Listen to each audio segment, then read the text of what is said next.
बात सुन लो। 3 एक तो ये रोड़ा कानून की है, 2 मिनट में ना तो मेरे पे बताया जावे और ना तारे समझ में आवे। 3 है ये काले कानून। या तो सबको समझ में आएगी कि ये मारने की है या तो जज की, लेकिन जानकारी दी। उसके लिए हमने 2000 पुस्तिका राज्य कमेटी की तरफ से छपाई है और छपवा देंगे। उसने पढ़ दियो, इसकी डिटेल में हम नहीं जाएंगे, लेकिन इशारा कर दूं, इन कानूना का इशारा कर दूं निचोड़। एक तो सही खरीद फरोख्त के बारे में।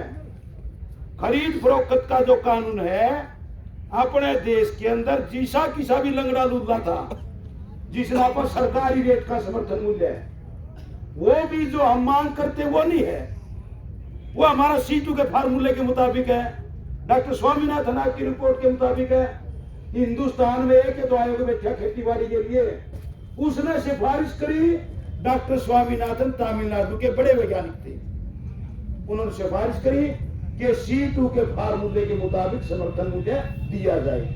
C2 के फार्मूले का मतलब होता है, अंग्रेजी का शब्द है कंप्रिहेंसिव कॉस्ट, यानी जमीन का ठेका से लेकर मजदूरी, खाद, बीज, दवाई, मंडी में ले जाने तक का खर्चा। और मान लो फसल को पैदा करने में 100 रुपये क्विंटल का खर्चा आ गया तो किसान को 150 रुपए जरूर मिले। ये है वो फार्मूला। अब इसके मुताबिक भी दिया नहीं दे रहा था, लंगड़ा लुल्ला जिसा मिला था उसने भी खत्म करने की, बंद करने की तैयारी है, मंडी बंद करने की तैयारी है। और दूसरा है भाई एसेंशियल कम्युनिटी जमाखोरी का। अपने देश में कानून था कि जरूरत से ज्यादा खाने की चीजा कोई स्टॉक नहीं कर सकता। इन्हें कहा इसकी छूट कर दो हमने। अब छूट कर दी, कोई भी कितना माल इकट्ठा कर लो, उसका नतीजा क्या होगा कि जब फसल आएगी सस्ता में खरीदेंगे और खानिया ने महंगे में देंगे, दनुआ की खाल तारेंगे। इसलिए यू कानून केवल किसान का नहीं, यू मजदूर का और बेजमीने लोगों के भी खिलाफ है। इसको समझने की बात है। और तीसरा ही कॉन्ट्रैक्ट फार्मिंग का, यू बता दिया अपने खेत में भाई आपका किसान की बजाय मजदूर हो जाएंगे। एक तो बात यह। दूसरी बात आंदोलन के संबंध में अपने गले के बंदी हमें बैठा सीम पे भाई। देखो आज तो सारी खापा के पाल के सारे चौधरी आ रहे हैं, हमें भुगत भोगी है भाई। यू आंदोलन कक्का जी ने कहा आंदोलन विवाद से नहीं, अनेक संगठन देश में कोई 2 महीने तो ले रहा है, कोई 6 महीने तो ले रहा है, लेकिन पंजाब का किसान 2 महीने से जिस बहादुरी के साथ लड़ रहा था, रेल मोटर सब कुछ बंद कर रखी थी, और फिर भी बात नहीं सुनी तो तय किया कि हम दिल्ली का घेराव करेंगे, दिल्ली जाएंगे। देश के तमाम संगठनों ने फैसला किया, लेकिन इस हमारे हरियाणा की खट्टर सरकार ने बहुत ही बेशर्मी के साथ हरियाणा की बेइज्जती करने की कोशिश की। और जितनी भी सीमाएं थी, डब्बावाली के बॉर्डर पे बठिंडा की तरफ, दाता सिंह वाला बॉर्डर नरवाना के पास जहां हमारा गांव है, गुलाचिका के पास, अंबाला के पास, खाइयां खुदवा दी, सड़कें तोड़वा दी, जेबीसी खड़ी करवा दी, बड़े बड़े ट्रायलों के टायर निकलवा दिए, सड़कें जाम करवा दी कि आगे नहीं जाएंगे। उस वक्त खून खोला हरियाणा का कि हमारे देश के नागरिक, हमारे भाई पंजाब के भाई, उनको दिल्ली जाने से रोक रहे हैं। और तय करके तमाम बैरियरों को तोड़ते हुए और फैसला किया दिल्ली जाएंगे। और आज ये पंजाब और हरियाणा के उन बहादुर किसानों की वजह कि आज उन सड़कों से खट्टर की हिम्मत नहीं है कि किसी किसान की तरफ लगा ले। हम सारे हरियाणा के अंदर घूमते हैं, कहीं भी झंडा लगा के जाते हैं, कोई टोल वाला नहीं पूछता। ये भी पहली बार हुआ कि ये लोग KMP के ऊपर टोल है कि जी टोल ले लो। हमने कहा टोल तो हम तुम्हारा ही बंद करवाने लग रहे हैं। तो इसलिए मैं साफ तौर पे आपको इशारा करना चाहता हूं कि आज पंजाब के लोगों ने जो कुर्बानियां दी हैं, हवा में नहीं है, पंजाब के लोगों का इतिहास है। अब मैं कह दूं मैं बड़ा हूं, आप कह दो मैं बड़ा हूं, इससे कुछ नहीं निकलने वाला। पंजाब के लोगों का इतिहास है। क्यों?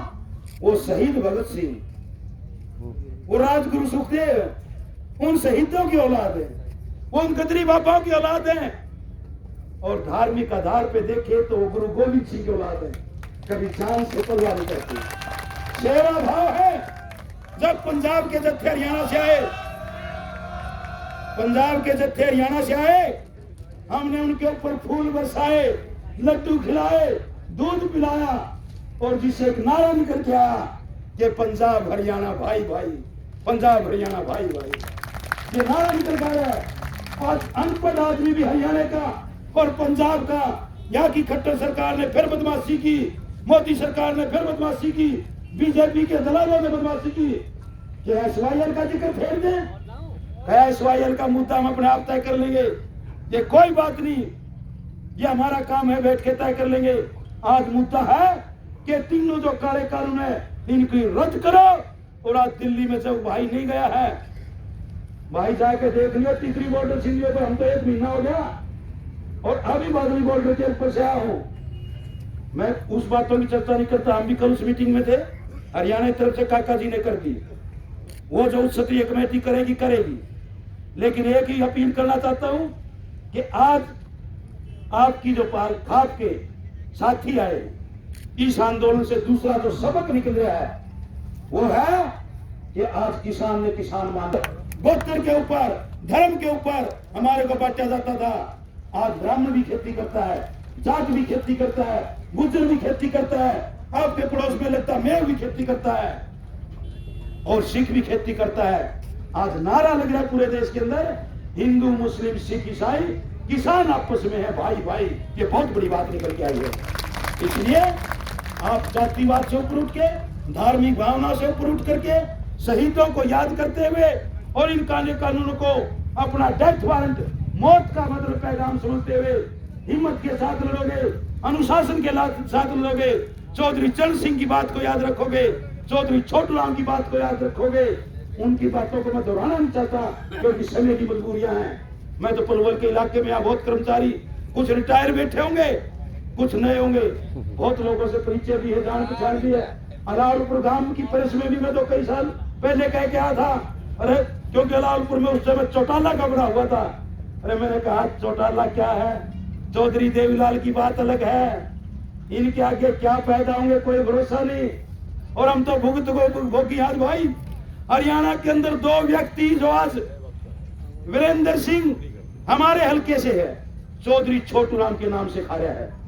आज दुष्यंत चौटाला मेरे हल्के से, उचाना से, मेरा गांव उचाना है, आज वो चौधरी देवीलाल के नाम से खा रहा है। लेकिन दोनों को चैलेंज कर दिया कि अब नाम के ऊपर नहीं खाने देंगे, वीरेंद्र सिंह को कह दिया।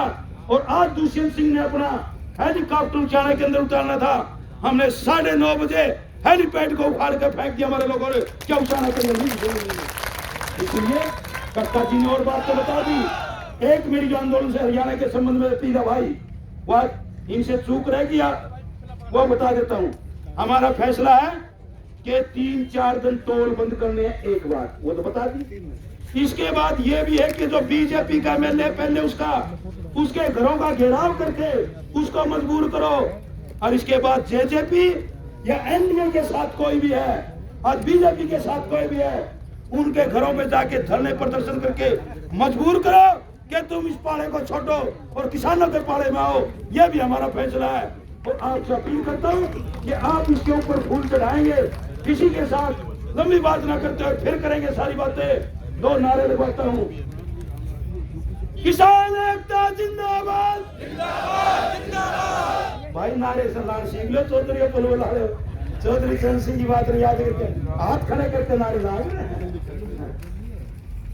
किसान एकता जिंदाबाद, जिंदाबाद जिंदाबाद। देश के किसानों का भाईचारा जिंदाबाद, जिंदाबाद जिंदाबाद। इंकलाब जिंदाबाद, जिंदाबाद जिंदाबाद। मोदीशाही नहीं चलेगी, नहीं चलेगी, नहीं चलेगी। तानाशाही नहीं चलेगी, नहीं चलेगी, नहीं चलेगी। गुंडागर्दी नहीं चलेगी, नहीं चलेगी, नहीं चलेगी। वो भाई ऐसा शब्द निकल जाओ आपके किसी का महसूस से माफी चाहते हुए आपका बहुत बहुत धन्यवाद।